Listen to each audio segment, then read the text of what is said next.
Friends, family, fans, it's back 9 bets, baby, episode 70 of the Wyndham Championship. Your boys back from Ragpri. Haven't changed since I got home as well. Sitting in the biking gear over here. But don't stress, folks. Seat is soft. The butt is in good shape.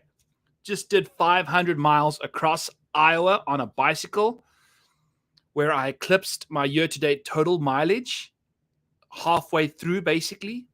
So your boy was struggling in 99, 100-degree heat out there, but we survived. So those of you that missed me last week, I apologize. Thank you for letting me have some time off. It was good, rejuvenating. Mentally, very rejuvenating. Physically, boy, oh boy, was I in some shape. Out of shape, in shape, misshapen, just the whole shebang. But we had a good time. It's always fun doing that. You really, really, really get your mind fresh and just ready to rock and roll again. So unfortunately, it's month end at work, so that didn't quite help. But we are back in the saddle and off we going. It's the Wyndham Championship. We got some fun things to talk about. Before we do that, though, this always happens to me. I always have a really solid week. The week before, I go and do something and take the week off. So we're going to just share the screen over here real quick because at the Open, we crushed it a little bit. I don't know if you can see what's going on here exactly, but we finished second in a single entry with a 5 for 6. Somehow Tom Hoagie missed the cut and my squad still finished second out of everybody in this contest. We ended up winning $350 on a $12 entry. If Tom Hoagie made the cut, we win this thing by a landslide, folks. So that was kind of fun. We had Tom Kim finish T2. Brian Harmon was right in the mix there at a casual 15.7% ownership. Cam Young, T8. That birdie on the final hole from Cam Young changed the whole day for me. So that was very nice from Cam. Thank you for that. John Rahm playing solid golf on the weekend was amazing. So that was fun. It was fun to see this. I was on the bicycle about trying to find service and signal, and we couldn't quite get there, but it was a fun little week. Nice to know that we didn't get the Rory McIlroy outright, but, such is life.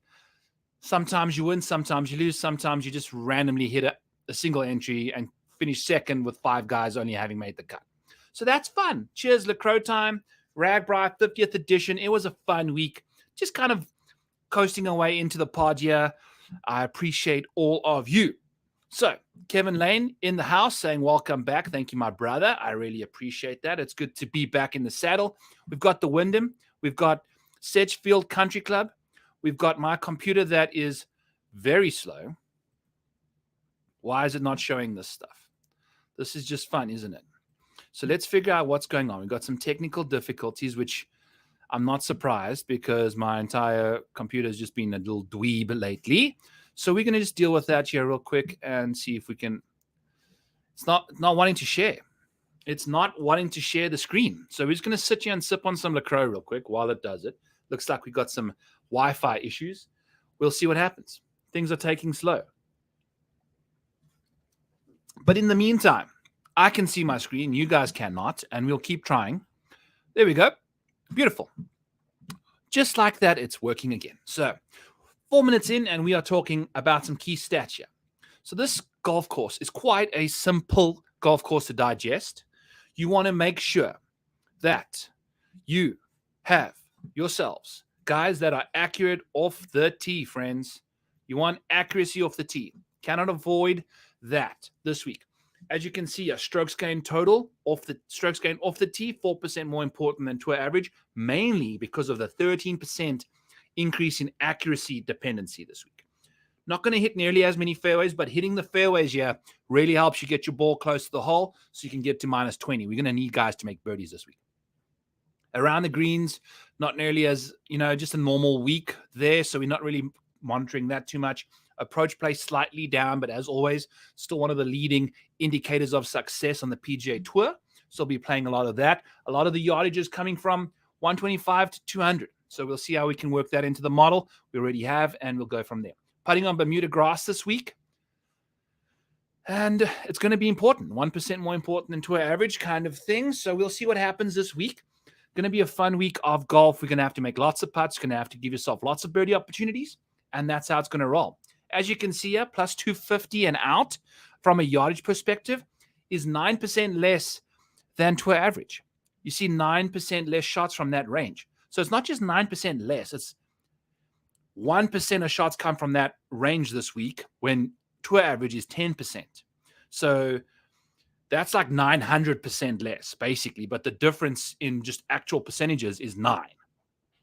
So that's just an interesting way to look at it. But that's a significant decrease. So the majority of your shots are going to be inside 250 on this golf course, which is really different to modern day golf that we're experiencing right now. So that's what you're going to get. 125 to 200 is exactly where we want to live. And then you can see the scoring averages. It gets pretty deep. The tour average is about half a shot under par. Around this golf course, it's about 1.25 strokes under par on average. So that's a very big increase too, and makes the course a lot easier. It's typically playing under about 7,000 yards. The driving distance on average is 285 yards, and you hit the fairway about 62% of the time. Whitish fairways, a little bit smaller than tour average, but whitish fairways, smaller than tour average. So narrow fairways, that's why it's important to hit these fairways. And then there's not that much penalty stuff from the side of the greens. Green regulation rates are roughly the same.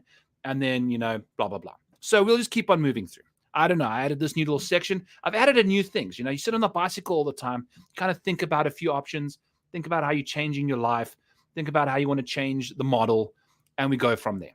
So the model is just going to be boring this week, kind of just 35% total approach. We're going 15% course history. We're using 15% recent form. We're using 70% stats, as we typically do. 35% for approach, 25% for driving, 15% for putting, which is short game, but we're only using putting this week. We're kind of ignoring around the green play. 15% for birdie or better rates, 5% for par 5 scoring. There's only 2 of them this week. And then we got 5% for easy scoring conditions. So that's kind of how the model's built this week. We're going to see how it goes. And let's dive in to see who is going to be at the top of them. And when we speak about who's at the top here, we've got Kevin Yu, who's a model breaker right now. His birdie or better rate is nuts. He's just doing some crazy crap, which is really complicating things a little bit. But you know what? That's okay. We're not necessarily too worried about that. We kind of just doing our thing and enjoying life as it presents itself to us. So we're not going to really believe that he is the number one guy in the model, although I don't like to change things that much. The stats for him, off the tee, he's a beast. On shorter golf courses, he can absolutely send it. He's a ball striking phenom. He's pretty solid from 150 to 200 yards, which we're going to see a lot of shots from this week. And he's pretty solid out of the rough from 150 plus too. Makes the most birdies on the PGA Tour, apparently. And that makes a lot of sense, but he putts like crap. So we'll see what he can get up to with the putter. I'm not entirely that believing in his ability to keep that putter rolling. Although, if you take a look at his T40 rate, it's 44%, whereas his T20 rate is 22%. And the model suggests that we bet him for top 20 at plus 400. We had 16 bets get kicked out this week, so we're going to kind of leave that alone a little bit and change that to a top 40 at plus 175. So right off the bat, we're going to go Kevin Yu plus 175, rolling with a top 40 right there. He does it about half the time. 44% of the time is what Kevin Yu gets it into the top 40. And we're going to roll with that, see what he can get up to. Com courses we got some com courses, Waialae, Harbour Town, TPC Twin Cities, those kind of places. And he plays well at those. So we'll see what he can get up to. I like Kevin Yu as a DFS player. I like him as a top 40 player. We don't know about that top 20 upside. Potentially, if you're going to bet a top 20, you might as well do top 10 because when he plays well, he plays well. So he's number one in the model. Obviously, that is not necessarily correct, but I haven't had much time to change that. So we'll probably slide him to about 10th or so, 12th in the model. I would say is a safe spot for Mr. Yu, although that upside right there that he's presenting is nuts. That's what his situation is. Moving on to our next guy. Second in the model, Sung J M. Mr. Wyndham Championship.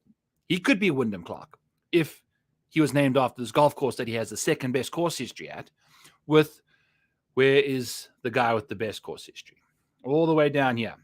Webb Simpson, $7,400, 93rd in the model, and he has the best course history and the best comp course history. So he plays very well on these golf courses, but as you can see, his last 24 rounds is sitting 73rd. Not good at all.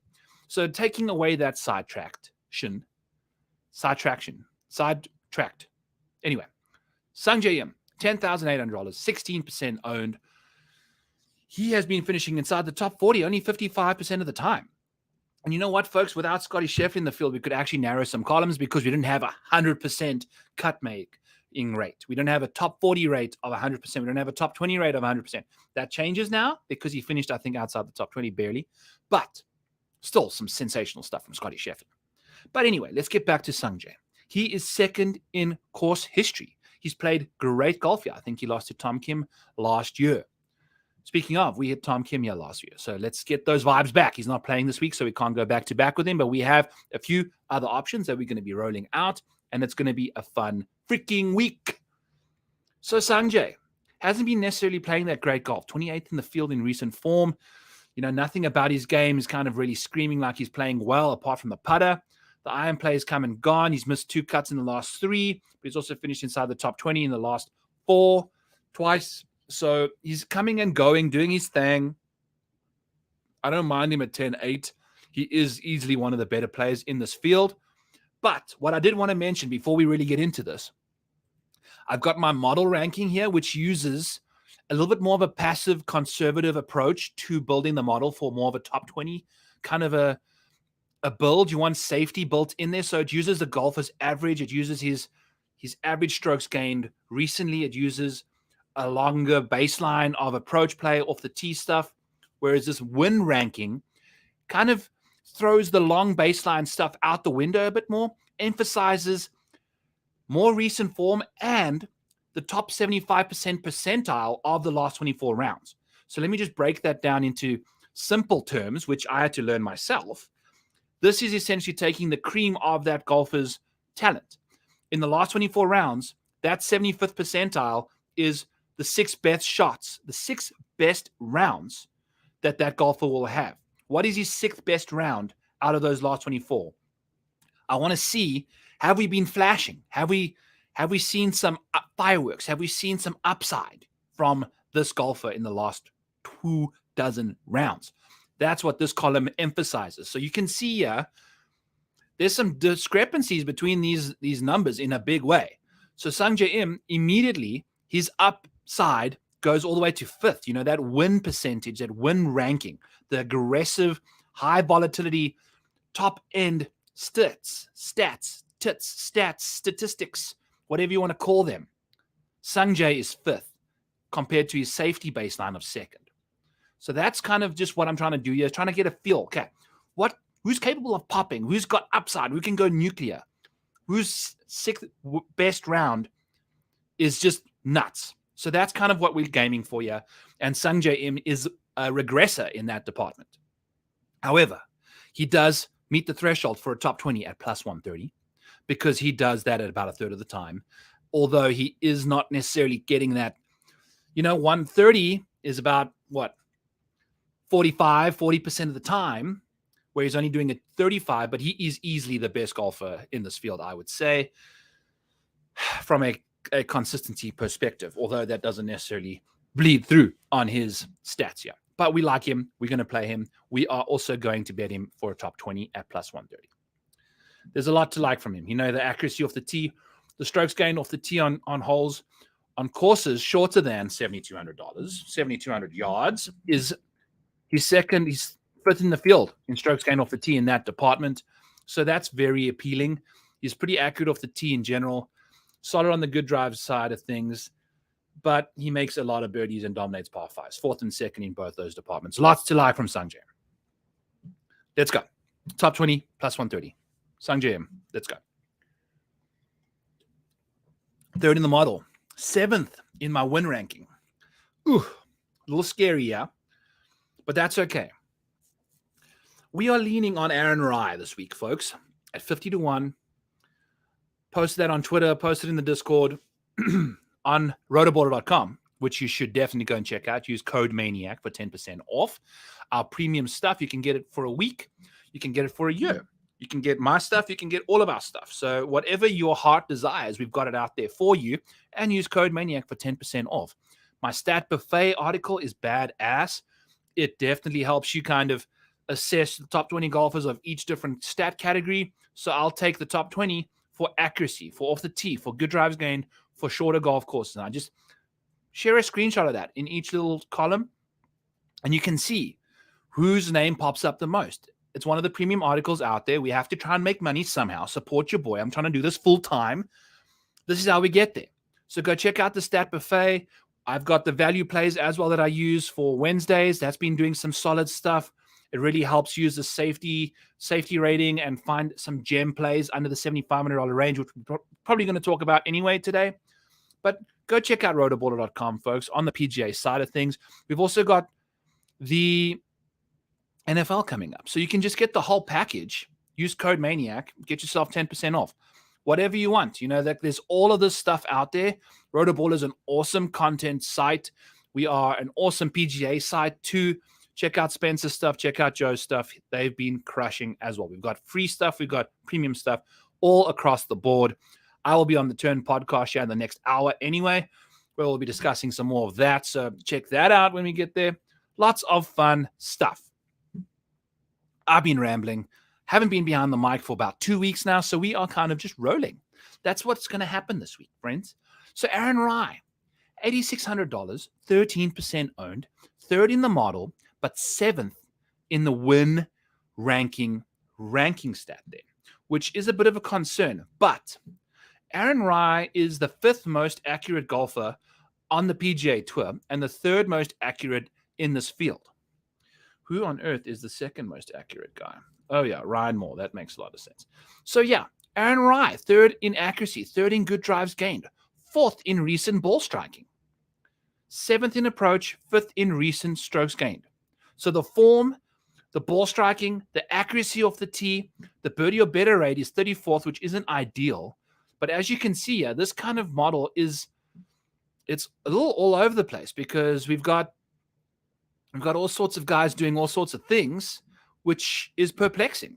There's guys doing their thing over here with Aaron Rye. You know, no one else is really screaming birdie or better rates here in the top of the model, which is fine. You know, we've got some easy scoring conditions involved too. So we'll see what these guys can get up to. But the birdie or better rate for Aaron Rye's 34th, I checked it recently over the last 24 rounds. It's higher than that. So he is improving. As you can see, over the last little while, he's been finding himself in the mix. So at 50-1, Aaron Rye is on the card. He's the first outright, and we are betting him for a top 20 at 2-1, plus 200 for a top 20. We like what he can do. And yeah, that's kind of what we're rolling with here. This is how it's going on Back Nine Bets, episode 70, presented to you by rotoballer.com. Welcome to the show. Also, we haven't even mentioned the pod's name. It's Adam's Playoff Apple. Is it going rotten? Is it going to make it through? You know, is it going to get yanked out of Sleeping Beauty's throat and survive? How is Adam Scott going to survive this week? We're going to get to him shortly here. Hideki Matsuyama. I have to also find something before we start speaking about him because there's a reason I'm not a big fan of him this week. And the reason is because of easy scoring conditions. Now, he's not the worst on them, but at this kind of ownership at $10,600 so far on easy scoring conditions, which is when the top five are above minus 15, he's 30th in the field in strokes gained on those courses, particularly because there are some things that can concern him. There are some things that we're going to hide some ball striking stats here and all this jazz, just so we can tidy things up. But Hideki Matsuyama, he is fourth in bogey avoidance, so that's why he plays majors well.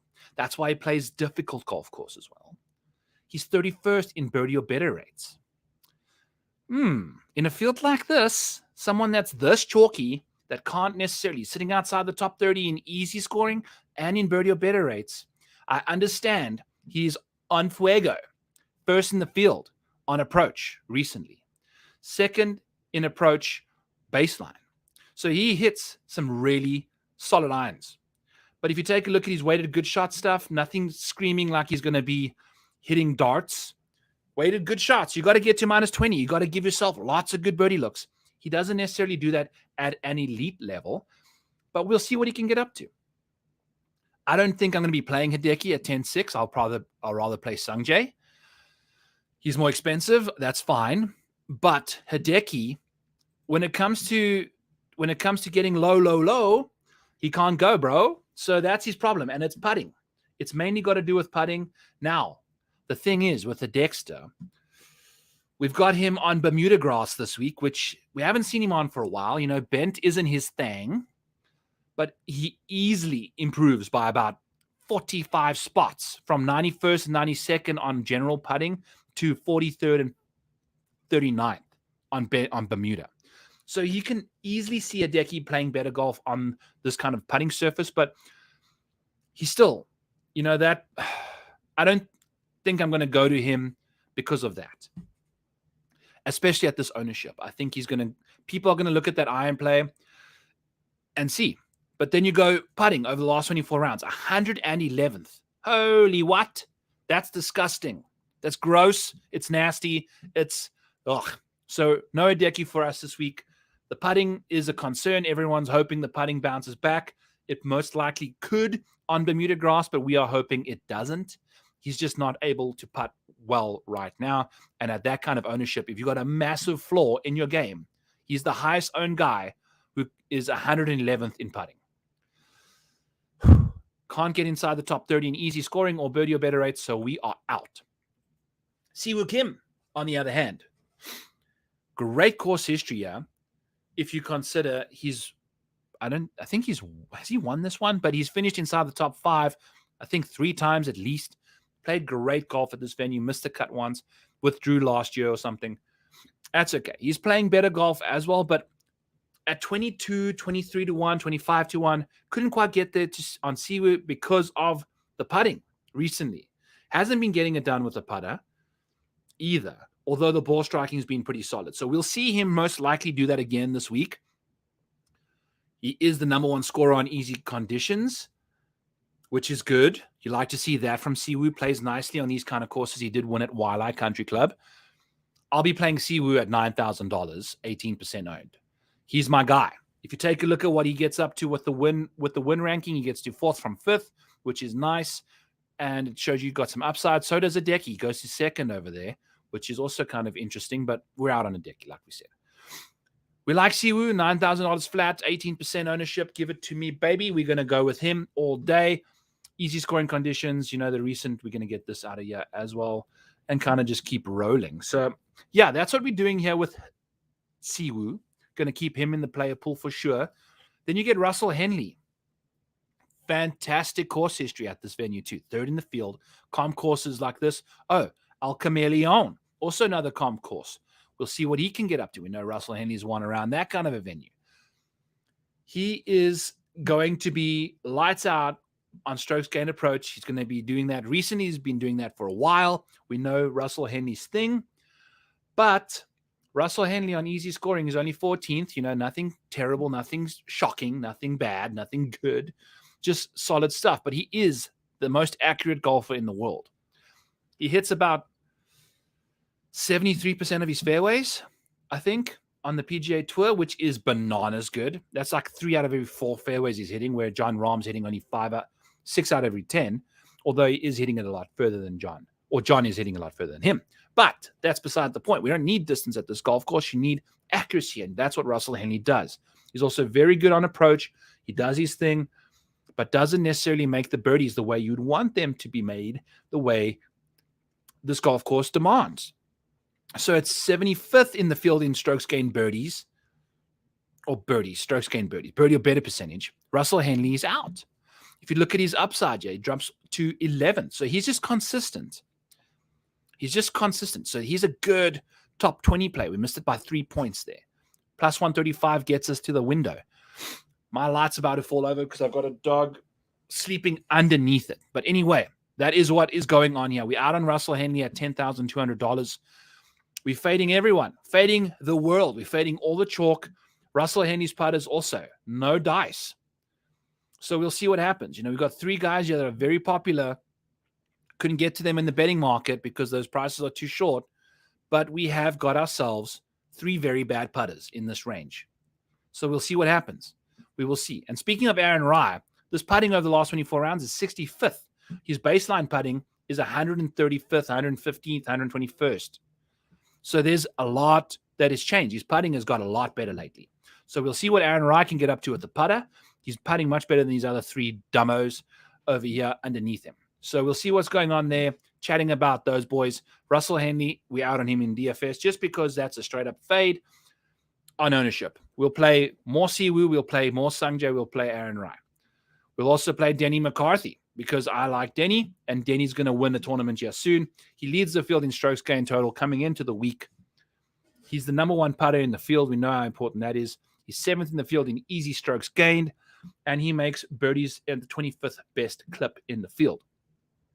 There's a lot to like about the Denster.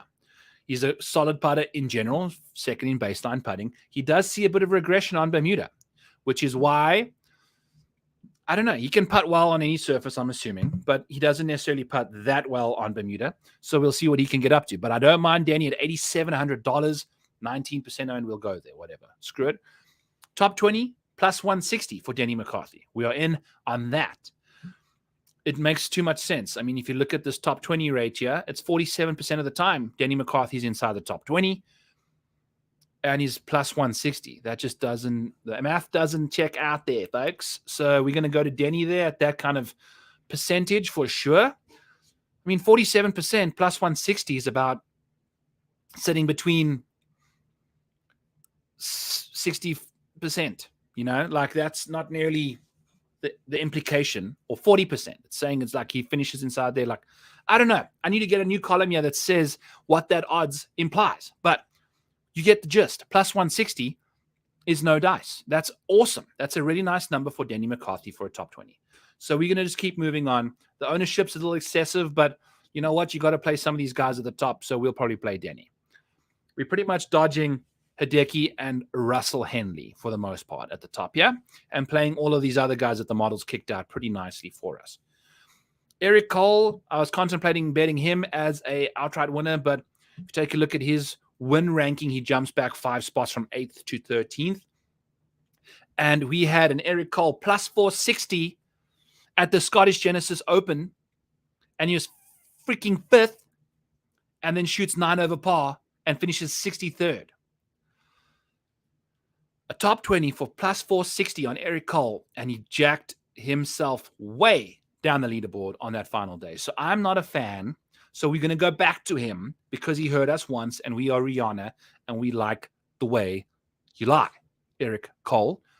So we're going to see what you can get up to. 62% of the time, he's inside the top 40, and we're getting plus 150 for that ticket. So we're going to sign ourselves up for that. The top 20 rate, not quite there at 24%. Although it's pretty solid, we're not looking for a 24% top 20 rate on a top 20 bet, So we'll see what we can get up to, but I like that consistency for top 40 for Eric Cole. I like him in DFS. He makes a lot of birdies. He's a good scorer, and he's not necessarily the longest, but he's not very good off the tee, even on shorter golf courses. So that's his problem, but he putts nicely. He's solid around the greens, makes a lot of birdies, plays nicely on the par 5s. So we'll see what he can get up to. Over the last 24 rounds, he's 13th in strokes gained total. A lot to like about Eric Cole. Solid with the irons lately. Lots to like. We'll see what he can get up to, and off we go. Steven Jaeger, ladies and gentlemen. Next up on the board, one of the better ball strikers in the field.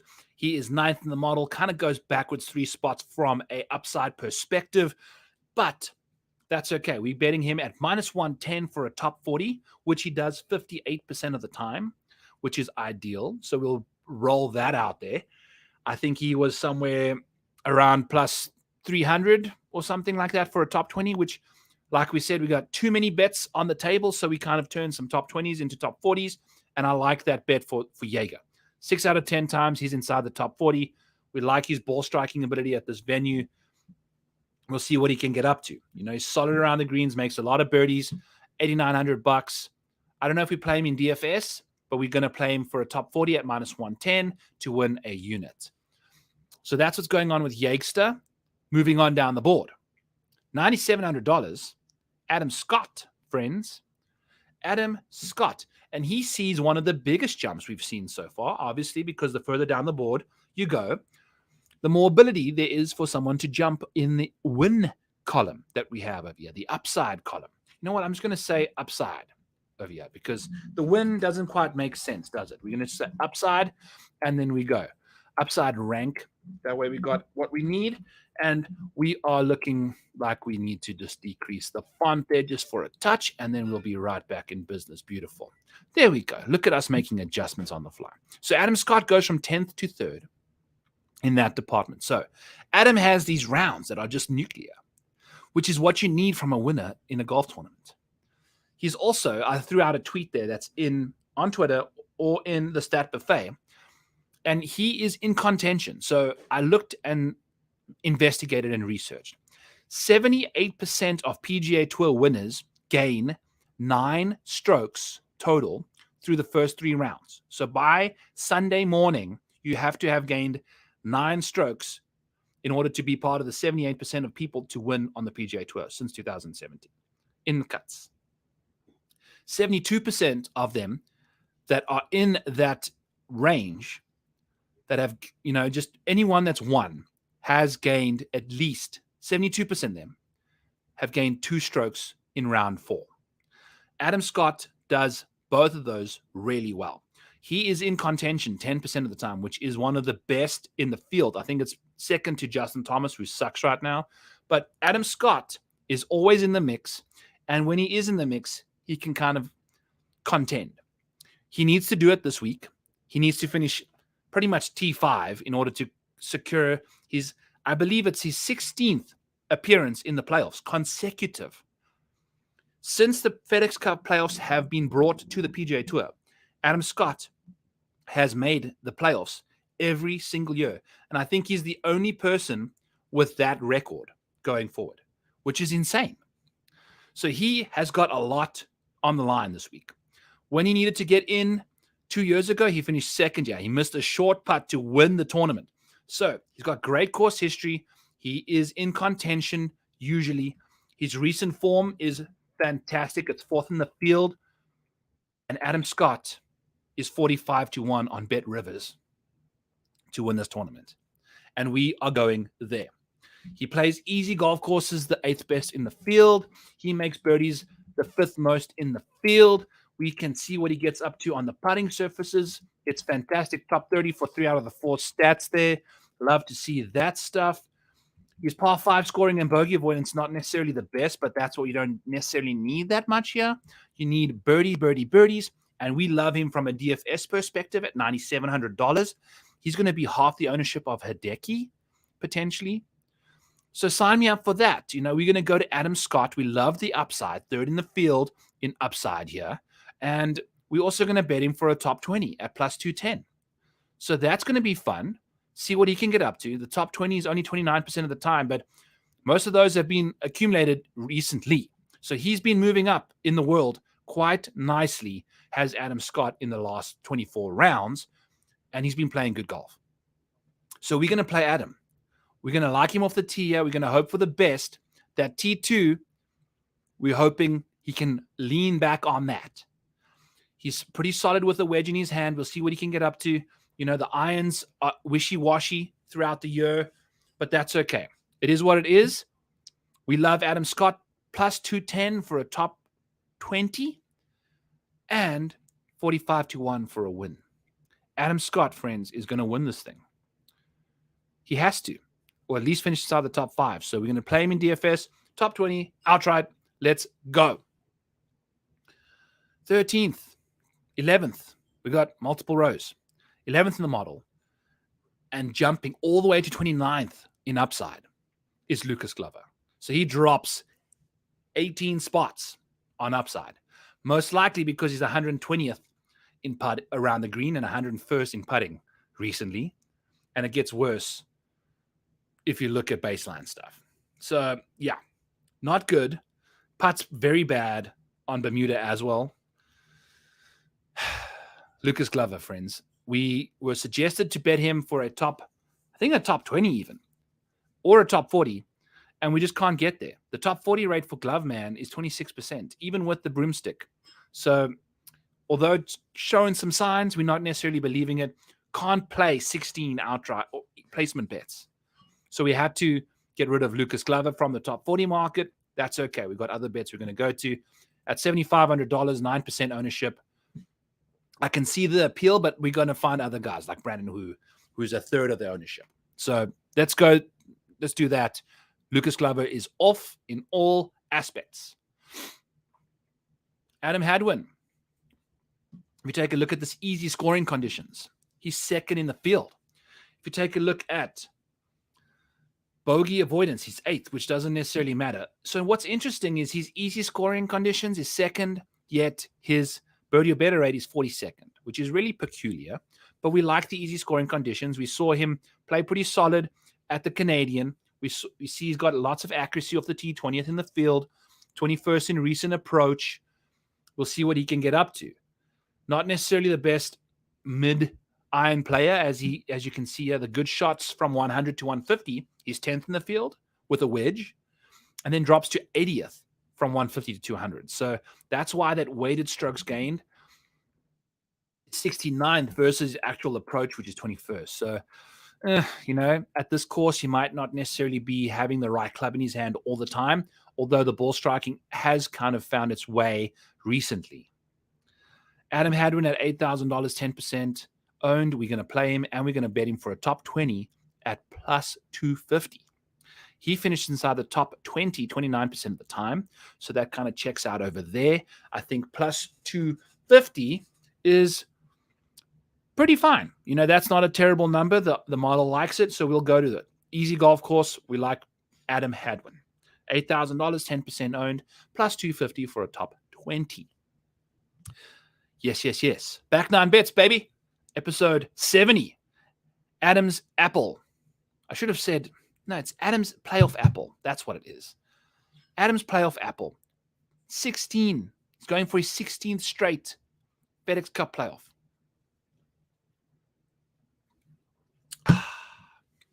Alrighty. Brandon Hu, my non-elevated event buddy.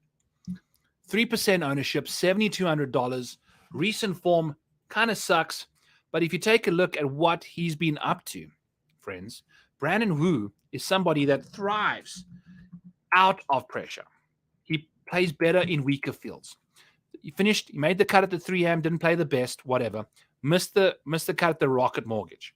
But in all the other non-elevated events, T9 at the RBC Canadian, T23 at the Byron Nelson, third at the Mexico Open, the Honda Classic, T14, Pebble Beach, second, so those kind of things. He's missed a lot of cuts at these elevated events, the big boy events. Not necessarily the best in those. But this is not an elevated event. And we're going to see what Brandon Hu can get up to. Darbo in the house. Sweet spot, DFS, boy key. What's up, brother? Happy to have you in the building with us, having a good old time. We are talking about Brandon Hu, as you must know if you are listening. And we like him in a non-elevated event. We also like him. We're going to take a gamble because we're getting a plus 360 for Brandon Hu to finish inside the top 20, which is, if I believe my math is correct, plus 400 is 25%. Okay. So he finishes another top 20, 26% of the time. And this is a non-elevated event. So most of those top 20s are in non-elevated events. So if you remove elevated events from all those starts, that top 20 rate kind of skyrockets a bit because we've still got the same amount of top 20s, but we're removing data and sample size. So that kind of is going to be making that percentage a little closer to 33%, maybe 40% in his non-elevated events. So I love Brandon Hu at plus 360 for a top 20. I love him as a pivot off of Lucas Glover. What on earth is that nonsense? 10% Lucas Glover, who's only finished inside the top 20 11% of the time. No. We'll play Brandon Hu. got a much better track record, probably makes a lot more birdies anyway. Yep, makes more birdies than Glover. So he's a perfect pivot. And we're going to bet him at plus 360 for a top 20. And we are rocking and a rolling with Brandon Hu. Now, the upside's a little lacking, 25th there, but that's okay. The upside plateaus and plummets when it gets to elevated events. These non-elevated events is where he shines. He's going to shine, baby, and he's going to shine bright like a Brandon Hu nuclear star. And it's going to be fun to watch. Plus 360 for a top 20. Brandon Hu, sign us the hell up. Are you saying, who's on first? You. You's on second. Who's on first? I'm on first. No, you on second. I don't know. Who's who? Who's you? I don't know. Isn't that a Rush Hour skit? Anyway, moving on, Darbo. Quit getting me sidetracked. Alex Smalley, 15% owned, $8,100. Im's on third. I'm on third. Okay, I get you. We're on third. You're on third. We're okay. We're moving along smoothly. Alex Smalley, friends. Boy, oh boy, is he going to be interesting. And he is an upside beast. 14th to 7th on the upside side of things. Couldn't quite get there on the top 20 market because he only finishes inside the top 20 15% of the time. The putting is bad. The around the green play is average. The approach play is the 5th best in the field. Off the tee, 37th. So he plays solid golf recently. His strokes gained metrics on the baseline side of things are fantastic. His good shot percentage, which is gaining over half a stroke on a single approach shot, he does that the 9th best in the field. So only 8 other people gain more strokes on a single shot than he does from 150 to 200. And that's from the fairway. From 150 in the rough and out, he's 38th. So he does solid stuff, but, you know, he doesn't necessarily finish inside the top 20 that much. And if he's going to be 15% owned, we can go somewhere else. Let's find someone that's similar price that finishes inside the top 20 a lot more, like Chris Kirk. To me, that's an ideal pivot. He's a lot more consistent when it comes to the upside things. He finished inside the top 10 a bit more than Smalley. I think that's a better play. I don't know.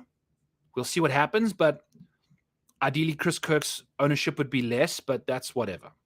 You know, Adam Hadwin, I feel like that's a much better play, at least from a top 20 perspective. So play Adam Hadwin over Alex Smalley. You're going to get a solid ownership. I know Darbo's not a big fan of ownership, but you know what? That's what we talk about a little bit over here. Kind of trying to get our thing there, see what we can get up to. So we're going to keep on scooting down. Not really talking about Alex Smalley, although his upside is through the roof. Although, you know, the percentages don't quite check out, do they? So we'll see what happens there. Moving on swiftly, Ryan Palmer. Talk about a ball striking beast. Top 10 on approach and off the tee recently. And you know what? In general, his weighted strokes gained on approach for Ryan Palmer, friends. Woo, boy. 5th in the field in weighted strokes gained. He's 5th in the field from 150 out in the rough, which is going to be about 40% of the time. So he's going to have a lot of those shots. He sucks around the greens. He sucks on the greens, but that is okay. He putts a little bit better, jumps 40 spots when it comes to Bermuda grass, which is fine, and makes a lot of birdies. So Ryan Palmer at $7,000 flat, 1% owned, finishes inside the top 40 about 31% of the time. You know, he's very affordable. He's going to be very minimally owned, and I like what he can get up to. Just give us a top 40 at this kind of price and ownership. I'll be fine with that at $7,000. His recent form is top 40 material. You know, the ball striking is fantastic. Hasn't necessarily played that well at this golf course, but on other courses like this, he has played very nicely. So I just want to make sure. Let's double check it. So the comp courses that we have are River Highlands, Sawgrass, Twin Cities, Waialae, Harbortown, and Al Chameleon. And if you take a look at the best guys on those, it's Webb Simpson, Matt Kuchar, Hideki, because of freaking Waialae. And Shane Lowry plays nicely on those, JT, Cam Davis, Russell Henley. So some interesting names on the comp side of things. We'll see what happens. I don't know. Complete. What's going on here, Brian? pedaling on through the final week of the regular season. Yes, we are, my friend. We are pedaling our way through back nine bets. We are pedaling our way to a great ending to the season, although we do have the playoffs still coming up, which is going to be fun from a Rainmaker's perspective, Darbo. But we are pedaling through, my man. Thank you for tuning in, as always. Sorry for not being here last week. I was in the middle of 100-degree heat and doing 85 miles a day. So that was freaking fun, but off we move. Vincent Norman suggested we play him for a top 40 at plus 350. He's only done that 20% of the time. Computer's freezing. That's okay. We don't care. It is what it is. So old Vincent can't quite get there to him from a top 40 perspective. And I just don't think this golf course suits his style of play. You know, the accuracy off the tee is not the best. He's a boomer. He's a bomber. He does his thing in that department. And then the weighted strokes gain on approach is not very good either. Makes a lot of birdies because he hits the driver 1,000,000 miles. But, you know, the approach play, no dice. So we're out on Norman. We're not even going to go plus 350 for a top 40. Neither are we going to go to Brendan Todd because screw Brendan Todd. He can't finish inside the top 40 enough for us. And we are out, even though his comp course history and all that jazz is pretty solid. Recent form outside of the John Deere Classic, not necessarily the very best, although this course suits him to the tee, off the tee, because he's very, very accurate. But we're not going to be playing him because I can't trust this dude. Cannot trust him. Austin Eckroat was a suggestion at plus 150 for a top 40. We had to eliminate him from the realm of opportunity because, you know, 35% of the time he finishes inside the top 40. Plus 150, you know, it is what it is. But, you know, he's been playing solid golf. He's been playing very nice golf lately. 19th in the field in recent form. Ball striking looks okay. Everything about his game is kind of nicely well-rounded. What does Eckroat get up to on the birdie side of things? Makes an okay amount of birdies. Does not putt well on Bermuda grass at all. So maybe we should be out on him for that reason, especially if the ownership gets a little out of control at $7,100. You know, we've got other options here. Ryan Palmer, who's also very bad, but he putts better than Austin Eckroat on Bermuda. So that's a perfect pivot, you know, 1% for 5%, 6%. That's totally fine. Scooting on down, Sam Burns. Recent form for Sam Burns, who's $10,000, is 23rd. He's won typically. This guy could be on the Ryder Cup. And he's 16% owned, $10,000. You know, maybe that's, if that ownership keeps going down, we'll see. I've never got Sam Burns right. I looked at last year's stats. He cost me the most money betting. Sam Burns did. Could never get him correct. Bet him to win a tournament religiously. I would just dance around him. He would always win tournaments I never bet him on. And that's just how it goes. So maybe we play a bit of Sam Burns here at $10,000, you know, but the approach play, 79th in the field. Not good. Accuracy, you know, I don't know, man. You know, the strokes gain on approach is just really concerning for me. The putting obviously can change anything on any given day. But even the birdie or better rates, 35th in the field, man. You know, he's not necessarily playing amazing golf right now ahead of his baseline. So we'll see. If this ownership gets less, maybe we play him. JT Poston. Let's go, baby. JT, 20th in the model for safety, 9th for upside. So he recently, from a 75th percentile perspective, upside, his 6th best performances over the last 24 rounds is telling us he's got some upside. Those 6 rounds are amazing. The upside there is incredible. Recent form, 3rd in the field. Putting, recently, 2nd. Easy scoring conditions, 4th. So there's a lot to like about JT Poston at $9,200, 22% owned. We'll potentially play him. Keep an eye on the ownership, though. We're also going to bet JT Poston 35-1 to win this tournament. 35-1 to win it. Let's freaking go, JT Poston. If you take a look at what JT Poston has been up to over the last little while, my oh my, has he actually been playing some good golf?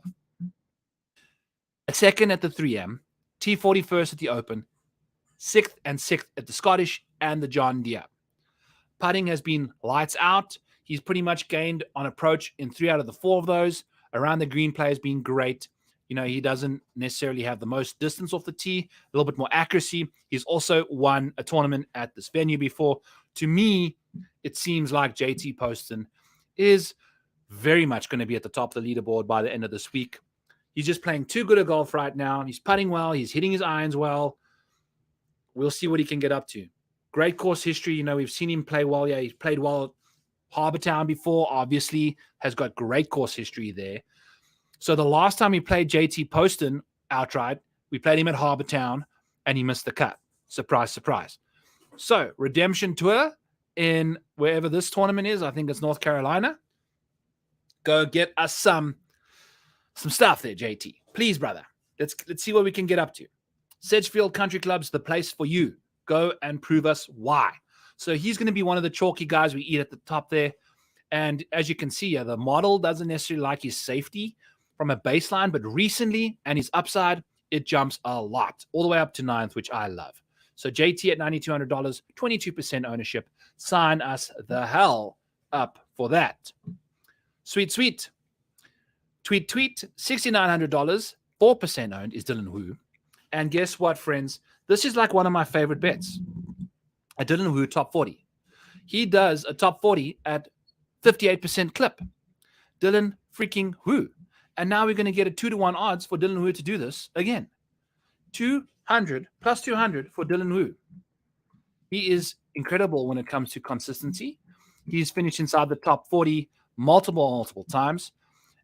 And he just finished freaking 5th at the 3M while I was on my bicycle. Putted out of his brain, but that's okay. He missed 2 cuts at the John Deere and the Scottish. But man, oh man, every time he makes the cut, it's a top freaking 40. So I love Dylan Wu. So should you. That is the rhyme of the time. And this is how we're going to roll here. 200 to 1 plus 200 for a top 40. He does it quite regularly. And it makes far too much sense to put that number next to Dylan Wu's name. As you can see, the upside a bit of a concern because this T10 rate is the worst in the top 25 of the model. You know, so the upside there is no good, but he's very consistent. He's a safe play, you know. This is why I love this new column here. It's kind of helping see who's got a chance to actually shine as a DFS play and really get up there. But at $6,900, he kind of gives you really solid consistency. But maybe we just bet him we're going to play him. Fuck it. Let's go. It's go time. Justin Thomas. Oh boy. Okay. So I'm trying to make the show a little bit more interactive, a little bit more wah-wah, all this other jazz. Let's go and find, give me 2 seconds here, folks. I have some stuff that I did. Because we got Justin Thomas that could potentially be up on the Ryder Cup squad. And off we're going to go. So I sent myself some stuff. Let's take a look here. So the first tweet is going to be this one. Should Justin Thomas make the Ryder Cup team? And will Justin Thomas make the Ryder Cup team? So the options were should, will, blah, blah, blah. The 2 most popular was he should not make the team, but the most popular answer was he will make the team. So the captains will most likely put Justin Thomas on the team, according to the public. 47% of them think he should not, but will make the team. 37% of people said he should not and will not make the team, which I stand behind. I think that is the way it goes. I just don't think he's playing well enough. And I don't think this week changes that. Unless he wins, I don't see him changing that. Because unless he finishes inside the top 20, he has to finish inside the top 20, top 18 just to make the playoffs, which is no good. So if that happens, then he's in trouble. So we'll see what he can get up to on that department of things. And then we've got another poll that I did over here. Oh, my God. Check out his Darbo stuff. Okay, so Dustin Johnson. Justin Thomas and Bryson DeChambeau. Of those three, who deserves the captain's pick? If these were the three final captain's picks. And JT only got 22% of the votes. Bryson got 32 and DJ got 46. I think if there is anyone that's playing crap golf that deserves to be in this team, it's DJ. I think Bryson's currently playing better golf than DJ.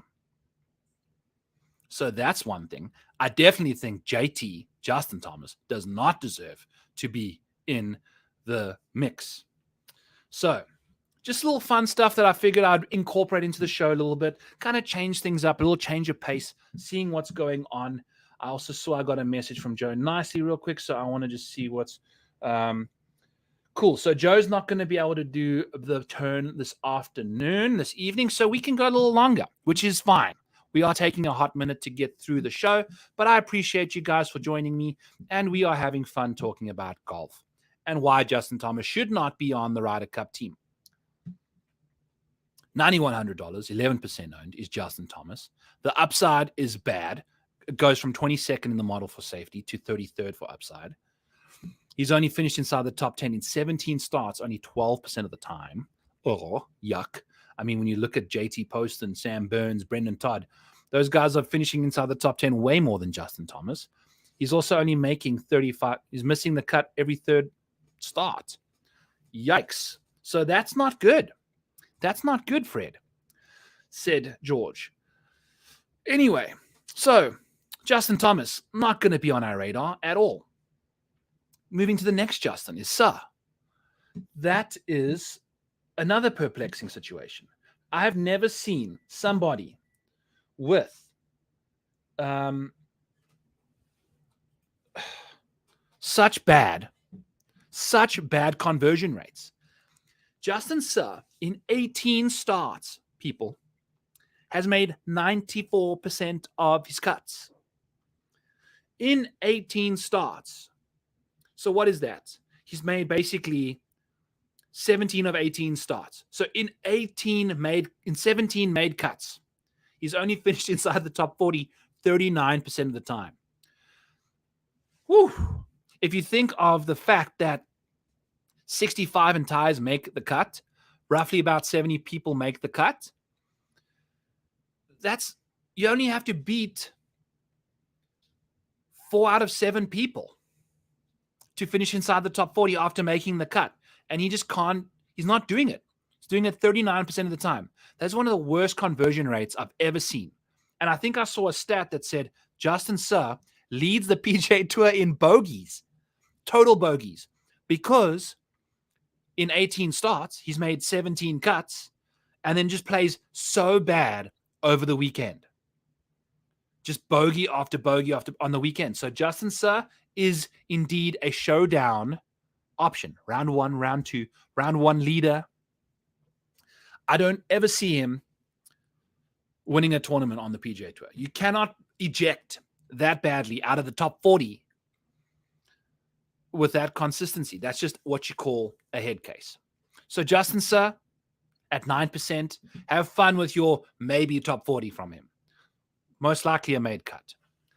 But is that really what you're looking for from a guy that's 9% owned? You know, like, what on earth is going on there? So anyway, Akshay Bhatia just won a golf tournament.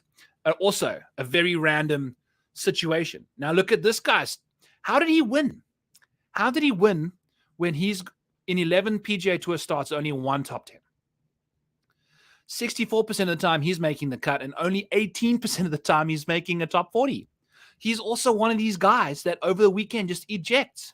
Yet you take all the stars out the field, back on a Corn Ferry Tour, off we go. Akshay Bhatia winning a tournament. So I think he won a tournament. I'm not entirely sure.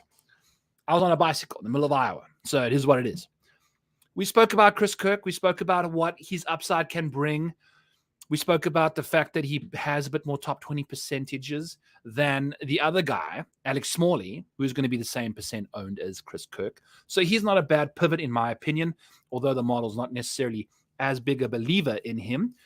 But the facts state that he finishes out of the top 20 double the amount of time as Alex Smalley. So sign me up for that. You know, that's totally what I need to know. if I'm going to be pivoting off of Smalley to Kirk. Doug Gim hasn't finished inside the top 10 once in 18 starts this year. Yikes. Not good from Doug, despite his incredible ball striking ability. He's $7,200, 3% owned, but also at least finishes inside the top 40, a decent amount for someone that doesn't necessarily make as many cuts as he should. So if he does make the cut, he is finishing inside the top 40 for the most part, which is good. That's what you want from someone that's $7,200 and 3% owned. So we'll play some Doug Gim this week. We'll play some Chris Kirk this week. We will play some Dylan Wu and some JT Poston. Absolutely love those guys. Love, love, love. Let's go, baby. Yeah, this is why we didn't bet Justin Suh. Plus 145 for a top 40. Dude, just does it 40% of the time only. Like, that's not good for someone that makes 94% made cut rate. 94%. Nobody in the field has made more cuts than Justin Suh. Yet, his top 40 rate in this field isn't even on the screen if you filter it. He leads the field in made cuts and then sits 36th in the field in top 40 rate, which is just incredible. You know, these golfers are a bunch of psychos, and it's fun deciphering who they are as individuals using their statistical portfolio or profile. It's like kind of, you know, Criminal Minds, but with golfers. Anyway, we are getting very distracted here late in the show, but that is what you get you on Back Nine Bets, episode 70, Adam's Playoff Apple. Terrible, terrible title, but it is what it is. So MJ Duffy was another top 40 candidate. Also no top 10s this year. Yuck. Not betting him at plus 200. Can't do it. So got to get rid of him. Taylor Moore, give me more. Not so much. You know, it goes backwards on the upside of things. Not ideal. And the same for Nate Lashley. I'm a big fan of Nasty Nate. Straight Nate. Can't get it together right now. So out on him. Out on him. So that's pretty much all the bets. We've got actually I got a few other bets. Let me make sure I mentioned them. We're not betting Siwoo this week. We're betting JT. We're betting... Oh, yep. We got a guy. We've got a guy, guys. So the fun part about this new model that I've done here with this upside, if you scroll all the way down to Adam Schenk, and this is why having one model, if you are a model advocate and believer, having one model to me it's not necessarily the way to go, because I think people like Cam Smith, people like Minwoo Lee, they're not going to fit your model if you go 35% approach. If you're doing a certain time frame, these guys aren't going to fit in. Adam Schenk is not going to fit in. If you take a look at Adam Schenk's baseline stats for 2023, not very good. But if you take a look at what he's got up to recently, friends, family fans, once the screen loads, there we go. I got to click a random button now for it to happen, I guess. But here is Adam Schenk, friends. And Adam Schenk sits all the way at the bottom of my model here. Not very good in 46th. But from an upside perspective, he jumps all the way up to 6th because his recent form is just incredible. He missed the cut at the Open. He missed the cut at the US Open, and he missed the cut at the Travelers. Those are his 3 last missed cuts. In the other 4 starts of those 7, he's got a 4th, a 7th, a 7th, and a 2nd. And the Open Championship was the first time he lost strokes on approach since the Byron Nelson. And he wasn't just gaining little bits on approach. He's gaining at least a quarter shot per round. It's not like he's just sneaking in with gain strokes on approach. Adam Schenk is the real deal, and he is the upside king. So I played at the Open, I think 25% Adam Schenk. Yeah. We're going back. 25% again this week. Redemption tour for Adam Schenk. We'll see what he can get up to. Look at that recent form. Last 24 rounds, 10th in the field. Approach play, 6th in the field. Putting, 16th. So you get solid approach, solid putting. Those are two very important stats. If you just want to look over the last 24 rounds, just for shits and giggles, right? Less than 20 for approach. There's your 20 guys. Then you go less than 20 for putting. That are only 4 people over the last 24 rounds get into that filter. We go from 4 people, 20 people inside the top 20, obviously, on approach. Only 4 of them are gaining top 20 rates on putting. Adam Schenk is one of them. So you love to see, and it's not just an outlier. All 3 of these guys, Andrew Putnam, Mark Hubbard, and Eric Cole, all are pretty solid putters for the most part. And Adam Schenk technically putts better on Bermuda grass. So that's what you got going on over here. That's Adam Schenk, friends. And he's 75-1 to win this tournament. And we've bet him. Because you cannot be hounding top 10s like that. Look, when he misses the cut, he misses it in epic fashion. That's fine. From an outright perspective, you're looking for upside. This dude is going to be, after a miscut in England, like he flew all the way to England and played on a links golf course, like whatever, not a problem. Sign us up for some American Yankee golf, and we got Adam Schenk at 3%. Someone that's got 4 top 7 finishes in his last 7 starts. 3%, $7,400. Adam Schenk. To me, that screams leverage. To me, that screams like 3%. Even he goes to 5%. We love Adam Schenk this week.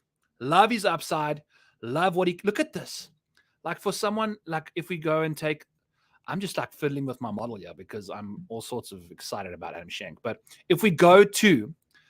We should probably make him white. There we do. So if we go to the $7,400 range here, where Adam Schenk is, let's go just for the 7Ks.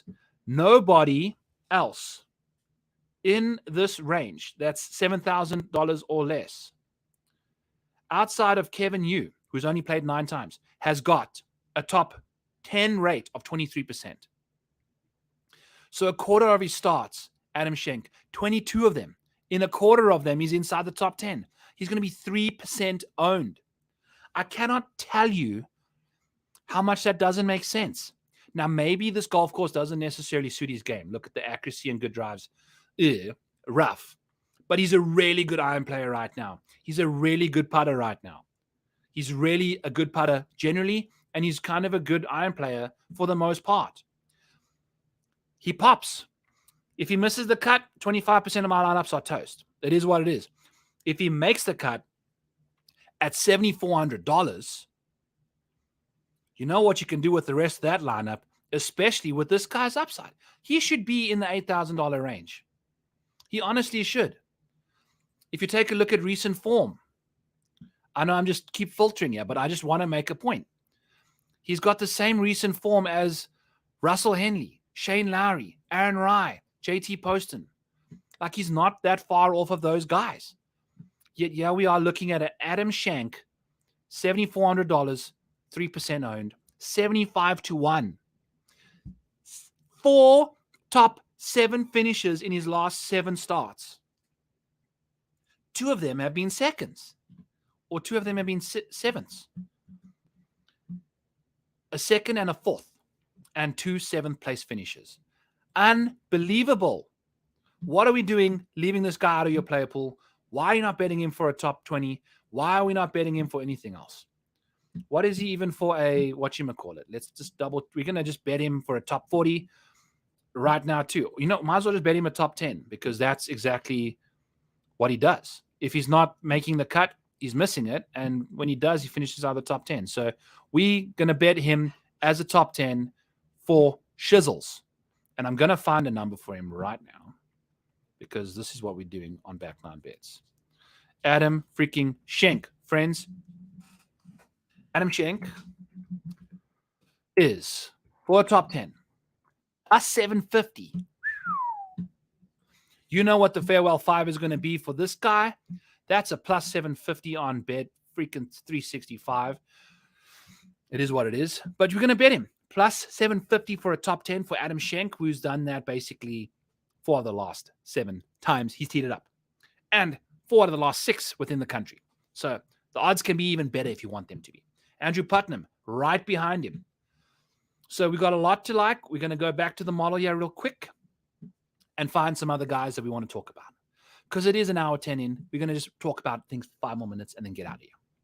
But like we said, Adam Schenk, delightfully appealing from an upside perspective. Absolutely can go to him.